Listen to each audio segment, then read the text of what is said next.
Do you have poo behind your machines? From the creator of the mini poo handling system, A1 poo handling system, introducing the new and improved PHS, poo handling system, also known as the X1 septic tank. The poo handling system mounts perfectly under your X1 carbon or your P1S or your P1P to effectively collect your poo.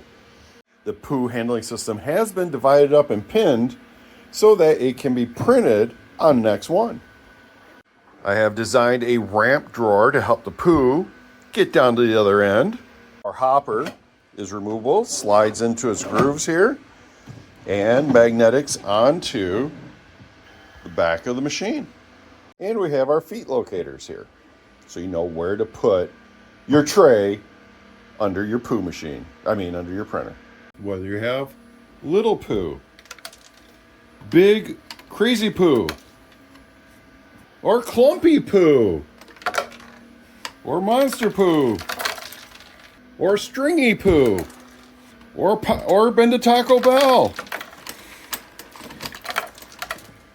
The poo handling system can handle your poo processing needs. Okay, so try to pull this out gentle so you can see where our poo ended up from dropping it.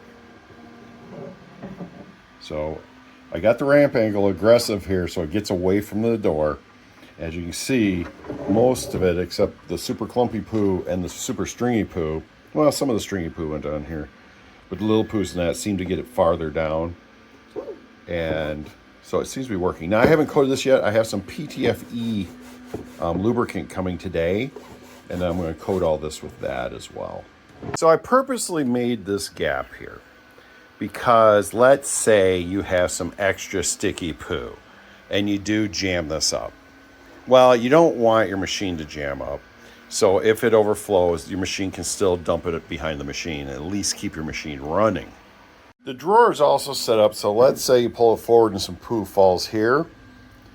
Well, when you push the drawer closed, it will just push it behind the machine instead of jamming in here, preventing the drawer from closing all the way. Where with Mark 1, I was getting clogs in the back. So Mark 2, being 30 millimeters taller, does work better. Just so you know, it's going to add 110 millimeters to the height of your machine. If you add rubber feet to the bottom of the poo handling system, you're going to have to add that on as well. So 110 plus whatever rubber feet you put under it. I use a walking pad, and I've had no problems with anything moving. So where can I find this engineering marvel? You can find the PHS poo handling system for X1 P1 series printers on makerworld.com. And it's under my account, tooling_Lee. And if you have any of those free boosts left over, give me a boost. Show me some love.